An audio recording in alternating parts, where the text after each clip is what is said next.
नारायण नारायण नारायण नारायण।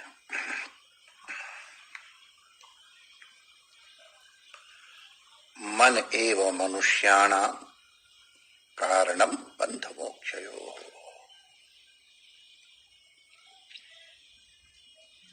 हमारे बंधन का एकमात्र कारण मन है और वही मन एकमात्र कारण हमारे मोक्ष का भी है। जैसे द्वार से भीतर भी आया जा सकता है और द्वार से बाहर भी जाया जा सकता है।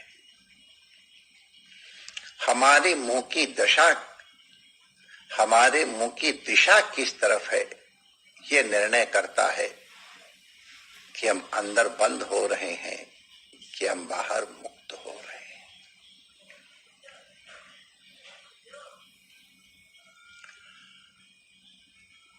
अगर सविषय मन है तो बंधन में हुआ। ध्यानम निर्विषयम मना। हमारे प्रत्येक चेष्टा, प्रत्येक क्रियाकलाप हमारे मन के द्वारा नियंत्रित होता है। अगर मन में उत्साह हो जाए तो बड़े दुष्कर कार्य भी हो सकते हैं। हमको स्मरण है, एक बार हम श्री बद्रीनाथ से आ रहे थे। हमारे गुरु भाई जो पहले पूज्य यहाँ के महाराज श्री थे, उनके साथ में आ रहा था और एक टैक्सी में आ रहा था। एम्बेसडर टैक्सी थी। उस समय सड़कें इतनी अच्छी नहीं बनी थी। ये आज से लगभग 35-40 साल की बात है। उस समय तो बहुत अच्छी मानी जाती थी, लेकिन आज की स्थिति में वो प्रिमिटिव थी।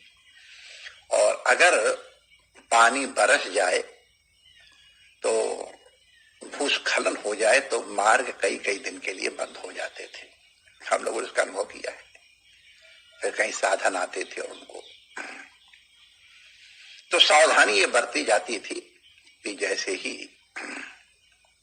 कुछ इस तरह की परिस्थिति दिखाई पड़े तो सतर्कता से चलना चाहिए।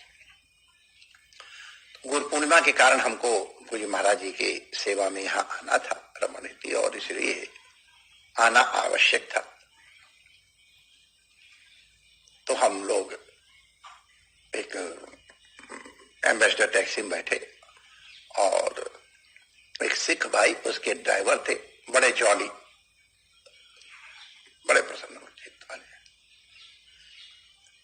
तो रास्ते में एक जगह पानी बरस रहा था तो नाले में पानी, छोटा सा नाला था, ज्यादा आने लग गया। तो हमारे ड्राइवर साहब कहते, महाराज जी ये तो पानी का वेग तेज हो गया है और गाड़ी के स्किड होने के चांसेस हैं। और हमको मालूम था कि अगर हम थोड़ी देर रुक गए तो वेग बढ़ेगा ही। तो हम पुराने अनुभवी थे, दुनिया भर का समय उधर उत्तराखंड में व्यतीत किया, पैदल चल के भी और गाड़ी से भी। तो हमने अगर ये अभी 5 मिनट के अंदर निकल गया तो निकल गया, मेरा अनुभव बताता है। और नहीं तो फिर तो जो परिस्थिति बने 5 घंटे या 25 घंटे जितना लग जाए। तो अब हम लोग पहले की ट्रेनिंग थी तो हमने कहा, ओ यारा शेर सिंह को हम पंजाबी में शेर सिंह, ओ तू गुलजार सिंह है क्या? तेरा नाम शेर सिंह है? कमाल है, जरा से पानी तो घबरा गया। अकेलिया 1.25 लाख के बराबर होता है। चल लाजो, ले होने लो महाराज जी, और ले करके बैठो जल्दी छेती महाराज, अब जरा जम के बैठना, घबराना नहीं, मैं ले चलना। और आप सच मानो, ऊंचा नीचा गड़बड़ पत्थर, पानी का वेग भी आए, यूं गाड़ी जाए, लेकिन अब हमारे आगे पीछे कोई रोने वाला था। हम लोग बड़े निश्चित होकर बैठे थे और गाड़ी यूं हुई हो करके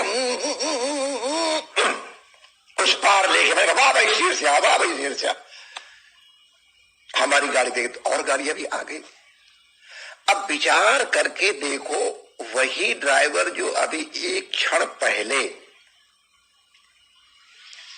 गाड़ी को इस नाले से चलाने के लिए राजी नहीं था, उसको खाली ये कहे वो तू शेर सिंह है, गीदड़ सिंह नहीं है, और उसके आचरण में परिवर्तन हो गया। तो क्या बदला है? शरीर वही है, मन बदल गया। अकलिया सिख 1.25 लाख के बराबर होता शेरा, चल। वो शेरा ले गया और हम लोग यहाँ के गुरु पूर्णिमा मना ले गए। तो हम जब उसको शेर सिंह कहे थे, उसके पहले वो गीदड़ सिंह नहीं था, उसके माँ बाप ने उसका नाम शेर सिंह रखा है। लेकिन उसके मन में उत्साह आ गया, और मन के उत्साह ने न केवल हमको पार किया, हमारे पीछे कई गाड़ियां थी वो भी पार हो गई। मन एव मनुष्यानाम कारणम बंधम मोक्ष। ये सारे जय पराजय मन के अधीन है। आध्यात्म में भी मन का बहुत महत्व है। लोग तन को बहुत महत्व देते हैं, तन को सजाने में, तन को संवारने में, अच्छी जगह ढूंढने में। ये सब चीजें अच्छी है, जरूर होनी चाहिए, लेकिन ये उतनी प्रमुख नहीं है जितना मन है। बाहर की परिस्थितियां हमारे अधीन नहीं है। धन वालों को भी मैंने देखा है किस तरह परिस्थितियों के अधीन होते, पद वालों को भी हमने देखा है, आप सब देखें, हमसे ज्यादा आपका अनुभव है। मन के अनुकूल हर जगह व्यवस्था नहीं बनती है, बाहर ही। लेकिन बाहर की अवस्था तुम्हारे अनुकूल हो या ना हो, यदि आप अपने मन को अनुकूल बना लेते हैं तो फिर बाहर की परिस्थितियां हमें बाध्य नहीं कर सकती। कई लोग कहते हैं, अब हम उसको बहानेबाजी कह दें या प्रमाद कह दें, आप जो शब्द प्रयोग करना चाहो करो, महाराज हम भजन तो करना चाहते हैं लेकिन क्या करें, घर के झंझट छूटते नहीं है। अब फिर हमको लिस्ट बताना शुरू कर देंगे। पूज्य स्वामी अखंडानंद जी महाराज, वो तो गृहस्थ भी देखे थे और सन्यासी भी रहे। जब गृहस्थ थे तो उनका जैसा आदर्श गृहस्थ तो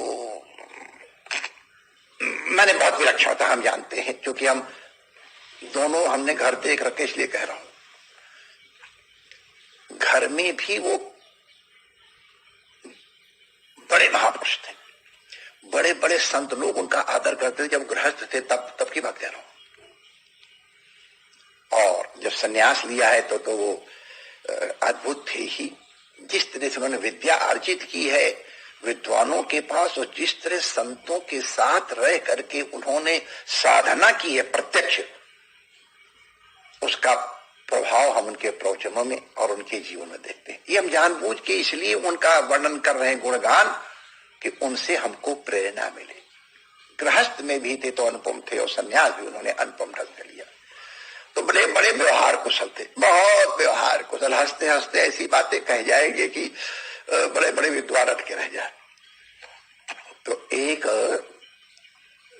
उनका आदत सबसे कहें, भैया कुछ भजन किया करो, भजन करोगे तुम्हारा कल्याण होगा बेटा संसार।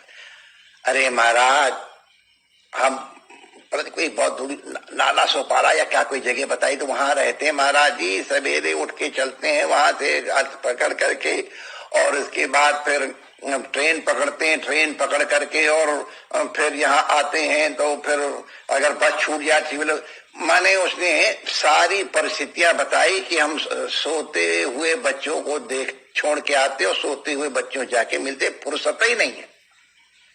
तो महाराज जी को सब मालूम था, बेटा बड़ी महंगा, इतनी मेहनत करते हो, तुम्हारा खर्चा पूरा हो जाता है? नहीं, खर्चा तो नहीं पूरा हो पाता है, बड़ी कठिनाई है कुछ थोड़ी।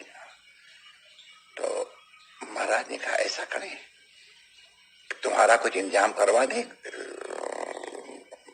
घंटे 2 घंटे कहीं तुम कुछ काम कर लो, तुमको 150 रुपए महीने मिले। उस समय की बात है, 150 बहुत होते थे। जी महाराज जी, निकाल लेंगे समय। अच्छा, महाराज जी को तो सबको उत्तर देना जीते, वहां बैठे थे। अब महाराज जी और लगे दो, और बता भाई आप कैसे हो, फलाने कैसे हो, और उसकी तरफ ध्यान ही नहीं थे। तो और सोचे कि अब 150 रुपए की बात थी, तो महाराज जी जाओ, अच्छा जाओ, जय श्री कृष्ण। और कैसे जाए, वो 150 रुपए की नौकरी की बात है। तो जाए, जब 2-3 बार कहा, हिला नहीं, तो फिर चल, महाराज जी आपने 150 रुपए की बात की थी नौकरी के लिए 2 घंटे। हाँ हाँ हाँ हाँ हाँ हाँ, अच्छा वो तो हम लगवा देंगे, लेकिन अब एक चीज जो तुम सब लोग गौर करके सुनो, मैंने 5 मिनट भगवान का भजन करने के लिए, माला फेरने के लिए कहा था, तो इसके पास टाइम नहीं था, और 150 रुपए की नौकरी के लिए इसके पास टाइम है 2 घंटे का। अब हम सोच लो कि हम लोग किसको कितनी प्रायोरिटी देते हैं। कहने के तो हम भगवान के भक्त बनते हैं, लेकिन हम भगवान के दास है कि धन के दास है। मनुष्य चाहे तो अवश्य समय निकाल सकता है। किसने कहा है कि आप काम छोड़ो? हमारे किसी शास्त्र में नहीं लिखा है कि घर गृहस्थी छोड़ करके भजन करो, खूब काम करो, लिखा हुआ। क्या काम करे ये भी कुछ नहीं लिखा है, कुछ भी करो। अरे माय डियर, मांस बेचने वाले को भगवान मिले हैं, चमड़े के जूते बनाने वाले को भगवान मिले हैं माय डियर, वेश्या को मिले हैं। और बोलो तुम क्या कर रहे हो ये इंपॉर्टेंट नहीं है, तुम क्यों कर रहे हो ये इंपॉर्टेंट है। तन तुम्हारा कहां लगा है ये तुम्हारे हाथ में नहीं है, तुम्हारे प्रारब्ध तुम्हारी परिस्थितियों के अनुरूप है, लेकिन मन कहां रहे ये तुम्हारे ऊपर है। इसके ऊपर किसी का नियंत्रण नहीं है। गुलाम के भी मन के ऊपर गुलाम के मालिक का नियंत्रण नहीं होता है।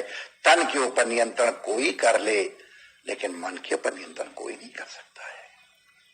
हम जो भी कर्म कर रहे हैं वो भगवान के लिए करना शुरू कर देना। हम रोटी किसके लिए बना रहे हैं, अंतर हो जाएगा। हम दुकान किसके लिए चला रहे हैं, अंतर हो जाएगा। भागवत में आया है यद करोषि। यद करोषि का मतलब है माला फेरस ही नहीं है केवल। यद करोषि माने तुम जो भी कर रहे हो। गोपिकाएं घर में झाड़ू लगाती हैं, लीपती हैं, बर्तन मांजती हैं, दूध मथानी चलाती हैं, दही में मथानी चलाती हैं, मक्खन निकालती हैं, दूध गर्म करती हैं, बच्चों को पालती हैं, सास को संभालती हैं, ननद को हैंडल करती हैं किसी तरह से, ननद के भाई को भी हैंडल करती हैं, ननद के बाप को भी हैंडल करती हैं, सास को भी हैंडल करती ही है। आखिर इतना सब हैंडल करते हुए भी गोपिका प्रेम की ध्वजा कहलाती है। नारद जी उनको गुरु मानते हैं। नारद जैसे योगी गोपिकाओं को गुरु मानते हैं। कहां उन्होंने संन्यास लिया था, कहां उन्होंने घर छोड़ा था, घर गृहस्थी में नहीं है। लेकिन जब भी वो करती थी, जो भी करती थी, उनका ध्यान कृष्ण पे लगा रहता था। यद करोषि यदस्नासि यद जुहोषि ददासि यत्। तुम क्या कर रहे हो ये इंपॉर्टेंट बिल्कुल नहीं है। वैसे परिस्थिति के अनुसार नीति से चलना चाहिए, रुचि से नहीं चलना चाहिए। लेकिन अगर परिस्थिति ऐसी है कि हमारे अनुकूल नहीं हो सकती है, तो आप परिस्थिति में एडजस्ट हो जाओ। जो परिस्थिति से एडजस्ट करना जानता है वो जीवन में सुखी रहेगा। हम चाहते हैं कि हर चीज हमारे मन के अनुकूल हो, हमारे अनुकूल नहीं हो कोई आपत्ति नहीं है, हम उसके अनुकूल हो जाए। बात तो वही है। हमारे एक बार संतों में बातचीत चल रही थी और सबकी शिकायत होती घर गृहस्थ में भी, तो ये गृहस्थ का नाटक यहां भी है, कोई सुनता नहीं, कोई समझता नहीं है। तो कुछ बात चली तो हमने कहा हमारे आश्रम में तो हमारी इच्छा के बिना पत्ता ही नहीं हिलता है, सब हमारे आज्ञाकारी है, बिल्कुल हमारे मन से काम होता है। तो सरस्वती कहते महाराज जो मंत्र हमको ही सिखा दो, अब लोग तो बड़े परेशान है, ये सच्ची घटना बता रहा हूं। तो मैंने कहा ऐसा है, हम अपनी कोई इच्छा ही नहीं करते। हमारे आश्रम के मालिक लोग जो जिस तरह कर देते हैं, जो भोजन बना देते हैं, लगता वाह वाह वाह तो बहुत बढ़िया, मजा आ गया। जो घर में जो कर देते हैं हम उनकी आज्ञा में रहते हैं। हम अच्छा उनको मालूम है वो आश्रम चला रहे हैं, क्या परिस्थिति है क्या है, सब उनको सिरदर्द है, हमें क्या मालूम है। तो उनको न जाने किस समय क्या करना पड़ता है, इसका निर्णय जितना अच्छा वो कर सकते हैं, हम तो अलग बैठे हुए, तो हम कहां से कर पाए और फिर हम पर शिक्षा करें।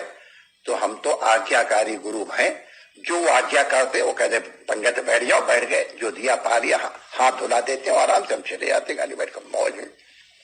उनकी इच्छा को हमने अपनी इच्छा मान लिया है, हम मौज मार रहे हैं, सब हमारी इच्छा से हो रहा है। इसी तरह से संसार में जो भी हो रहा है भगवान की इच्छा के बिना पत्ता नहीं हिलता, ये हम जानते हैं। अगर हमारी इच्छा से कोई काम नहीं हो रहा है तो हमारे भगवान की इच्छा से हो रहा है। तो अगर भगवान की इच्छा से हो रहा है तो यार हमसे ज्यादा समझदार वो है, लेट डाई बी डन, जो तुझे अच्छा लगे वही करना, मैं हूं उसी में राजी जिसमें तेरी रजा है। यहां यू विवाह हुआ है कोई वो विवाह हुआ है। परिस्थितियां नहीं बदलेंगी माय डियर, अपने मन को बदलो, मन को बदलोगे सुखी रहोगे। मन को बदलने का सबसे बढ़िया